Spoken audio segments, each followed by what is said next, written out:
Hello dear students, कैसे हो आप सब। I hope you all are doing very good. आप सभी का मेरी इस यूट्यूब की छोटी सी फैमिली में बहुत बहुत स्वागत है।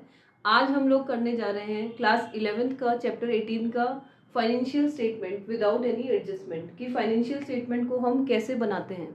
तो कल हमने बनाना सीखा था कि ट्रेडिंग अकाउंट कैसे बनाते हैं। मेरी लास्ट क्लास में हम लोगों ने ट्रेडिंग अकाउंट बनाना सीख लिया था। आज हम बनाना सीखेंगे कि प्रॉफिट एंड लॉस अकाउंट कैसे बनाते हैं। एक बार जब हम लोग अकाउंट बनाना सीख गए, सारे फाइनेंशियल स्टेटमेंट्स बनाना सीख जाएंगे, उसके बाद हम फिर से सारे क्वेश्चंस को सॉल्व करेंगे। जब आपको फॉर्मेट समझ में आ जाएगा तो आपके लिए बहुत इजी हो जाएगा सारे क्वेश्चंस को सॉल्व करना। तो चलिए स्टार्ट करते हैं। कल ट्रेडिंग अकाउंट बनाया था, आज हम ट्रेडिंग अकाउंट का नेक्स्ट अकाउंट बनाएंगे। क्या है वो? Profit and loss account. तो जैसे ट्रेडिंग अकाउंट टी शेप बना था, वैसे ही प्रॉफिट एंड लॉस अकाउंट भी आपका क्या बनेगा? टी शेप बनेगा। तो इसको लिखते क्या है? Profit and loss account for the year ended. For the year ending मतलब जिस ईयर एंडिंग पे आप अकाउंटिंग कर रहे हो उस ईयर की आप बनाओगे क्या? Profit and loss account. जैसे आप 2018 का कर रहे हो तो 2018 लिखोगे यहाँ पे, 31 मार्च 2018। तो जो भी ईयर का आप कर रहे हो वो ईयर यहाँ पे आप मेंशन करोगे। वैसे ही टी शेप इसका बनेगा। ये आपको यहाँ पे अमाउंट का कॉलम बनाने हैं, डेबिट और क्रेडिट साइड। ये दो अमाउंट के कॉलम हो गए क्या? वन डेबिट और इधर credit side. Debit all the expenses, credit all the income. वही कॉन्सेप्ट के बेसिस पे पूरी अकाउंटिंग हमारी चलती है। Debit all the expenses, credit all the income. तो ये हमारा सबसे पहले हम बनाएंगे पर्टिकुलर्स। ये हो गया हमारा पर्टिकुलर्स, अमाउंट, पर्टिकुलर्स, अमाउंट। ये है हमारा डेबिट साइड और ये है क्रेडिट साइड। ठीक है। अभी हमने कौन से कॉन्सेप्ट के बेसिस पे हमने बोला कि पूरा अकाउंटिंग चलता है? Debit all the expenses, credit all the income. Trading account के बारे में यदि आपको थोड़ा याद होगा तो हमने ट्रेडिंग अकाउंट भी इसी कॉन्सेप्ट के बेसिस पे बनाया था कि डेबिट साइड में हमने सारे एक्सपेंसेस दिखाए थे और क्रेडिट साइड में सारी इनकम दिखाई थी। तो हमने ट्रेडिंग अकाउंट में सारी डायरेक्ट इनकम और डायरेक्ट एक्सपेंस दिखाए थे। वैसे ही पी एंड एल अकाउंट में हम लोग इसको शॉर्ट में बोलते हैं प्रॉफिट एंड लॉस अकाउंट को पी एंड एल अकाउंट। ठीक है।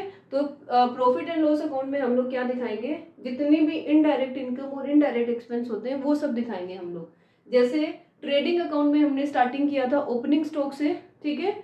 और तो जो प्रॉफिट एंड लॉस अकाउंट है वो स्टार्ट कहाँ से होगा? ट्रेडिंग अकाउंट में जो ग्रोस प्रॉफिट आया था वहां से इसकी स्टार्टिंग होगी। यदि ग्रोस प्रॉफिट आ रहा है तो हम इस साइड दिखाएंगे और ग्रोस लॉस आएगा तो हम इस साइड दिखाएंगे। मतलब प्रॉफिट एंड लॉस की जो स्टार्टिंग होगी वो ग्रोस प्रॉफिट या ग्रोस लॉस से होगी। Profit and loss account trading account के ही कंटिन्यूएशन में बनता है। हम लोग यहाँ पे अलग अलग बना रहे हैं, वो इसलिए बना रहे हैं क्योंकि आपके लिए एकदम बेसिक है। तो आप अभी अलग अलग करके समझेंगे तो आपके लिए थोड़ा सा बेटर रहेगा ये। तो बाय ग्रोस प्रॉफिट या ग्रोस लॉस ये हमें कहाँ से मिलेगा? ये हमें मिलेगा ट्रेडिंग अकाउंट से। ट्रेडिंग अकाउंट में प्रॉफिट आया है तो अपोजिट साइड ट्रांसफर हो जाएगा, लॉस आया है तो इस साइड ट्रांसफर हो जाएगा। ठीक है। अब सबसे पहले इनकम की बात करते हैं कि कौन से इनकम यहाँ पे आएंगी। यहाँ पे हमेशा आपको पता है कि जितनी भी इनडायरेक्ट इनकम होती है, ठीक है, जैसे मैं ये मार्कर बेचने का काम कर रही हूँ तो मार्कर से जो मेरे को इनकम हो रही है मार्कर बेचने से, वो मेरी डायरेक्ट इनकम होगी। लेकिन हो सकता है कि मैं कोई ब्रोकरेज का ऐसा कुछ बीच में ऐसा कोई काम कर रही हूँ तो मेरे को ब्रोकरेज मिल रहा है या कमीशन मिल रहा है मुझे, या मैंने पैसे किसी को ऐसे ही एज ए लोन दे रखे हैं तो उसमें मेरे को इंटरेस्ट मिल रहा है। तो इंटरेस्ट की इनकम मेरे लिए क्या हो गई? इनडायरेक्ट इनकम हो गई। ठीक है। वो मेरे मेन बिजनेस की इनकम नहीं है, वो ऐसे ही साइड बाय साइड मैंने कर लिया तो मेरे को इनकम हो गई। तो जैसे मैंने कोई मेरा एक घर एक्स्ट्रा रखा हुआ था या मेरा एक बिल्डिंग थी वो मेरे पास एक्स्ट्रा थी तो मैंने वो रेंट पे दे दी तो उससे मुझे रेंट की इनकम हो गई। तो वो सब इनकम सब क्या होती है? आपकी इनडायरेक्ट इनकम। तो इनडायरेक्ट इनकम से आप क्या समझ रहे हो?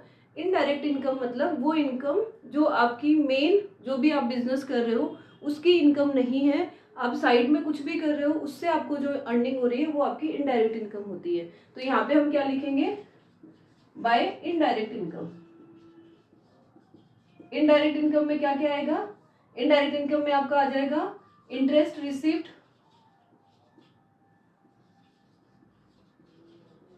और क्या आ जाएगा? रेंट रिसीव्ड, और क्या आ जाएगा, कमीशन रिसीव्ड। तो किसी भी टाइप की यदि आपको इनकम हो रही है तो वो सब इनडायरेक्ट इनकम आपको इधर आएगी। क्लियर। अब बात करते हैं इनडायरेक्ट एक्सपेंसेस की। यहाँ पे आपके आएंगे सारे इनडायरेक्ट एक्सपेंसेस। इनडायरेक्ट एक्सपेंसेस में कौन से ऐसे एक्सपेंसेस होते हैं वो अभी हम समझेंगे। इनडायरेक्ट एक्सपेंसेस, इनडायरेक्ट एक्सपेंसेस का मतलब क्या है, जैसे मैंने कल आपको बताया था ट्रेडिंग अकाउंट वाली क्लास में कि जो भी फैक्ट्री से रिलेटेड जो भी खर्चा होता है, जो एक्सपेंस होता है वो डायरेक्ट होता है हमारा, और वो सब हम मेंशन कहाँ पे करते हैं, वो करते हैं हम ट्रेडिंग अकाउंट में।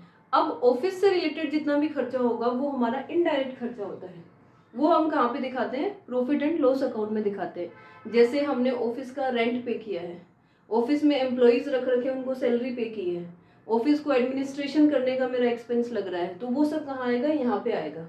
ठीक है, मैंने पैसा लोन पे ले रखा है, उसका मैं इंटरेस्ट पे कर रही हूँ, तो वो कहाँ पे आएगा, यहाँ पे आएगा। मैंने किसी को उधार दिया था, वो पैसा मेरा डूब गया, बैड डेट्स हो गया, तो बैड डेट्स कहाँ आएगा, यहाँ पे आएगा। ठीक है, तो जितने भी इनडायरेक्ट एक्सपेंसेस है वो आएंगे यहाँ पे। मतलब ऑफिस से रिलेटेड जितने भी खर्चे हैं, या ये समझ सकते हो सेल करने के लिए जो भी मैं खर्चे कर रही हूँ, वो सब खर्चे अपने आएंगे यहाँ पे प्रॉफिट एंड लॉस अकाउंट में। मैन्युफैक्चर करने के लिए या परचेज करने के लिए जो भी खर्चे कर रही हूँ वो सब खर्चे आएंगे मेरे ट्रेडिंग अकाउंट में। ठीक है, तो इनडायरेक्ट एक्सपेंसेस में आप क्या लिख सकते हो कि आपने रेंट पे किया है, रेंट पेड, सैलरी पेड, ठीक है, आपका बैड डेट्स हो गया तो वही वो भी इधर आएगा। ऑफिस एक्सपेंसेस हैं कोई और टाइप के तो वो भी सब इधर आएंगे। क्लियर। तो ऑफिस एक्सपेंसेस कोई भी हैं वो सब इधर आएंगे। तो ये हमारी इनडायरेक्ट इनकम है, ये हमारे इनडायरेक्ट एक्सपेंसेस हैं। तो अभी सपोज हमें अज्यूम करते हैं कि ट्रेडिंग अकाउंट से हमें प्रॉफिट हुआ था, ग्रोस प्रॉफिट हुआ था, तो मेरा ग्रोस प्रॉफिट सपोज हुआ है 10,000 रुपीज का, और मेरी इनडायरेक्ट इनकम जो है वो मेरी इनकम इंटरेस्ट से मुझे मिला है सपोज 1,000, 1,000 और 1,000, तो मेरी 3,000 की इनडायरेक्ट इनकम है। तो टोटल मेरे पास इनकम कितनी आई, 13,000 की। ठीक है, अब मेरे पास ग्रोस प्रॉफिट या ग्रोस लॉस में से आपको एक ही हो सकता है, या तो आपको प्रॉफिट हो सकता है या लॉस हो सकता है, ये सिर्फ फॉर्मेट के लिए मैंने समझाया है। तो हम मान रहे हैं कि हमें क्या हुआ है, ग्रोस प्रॉफिट हुआ है।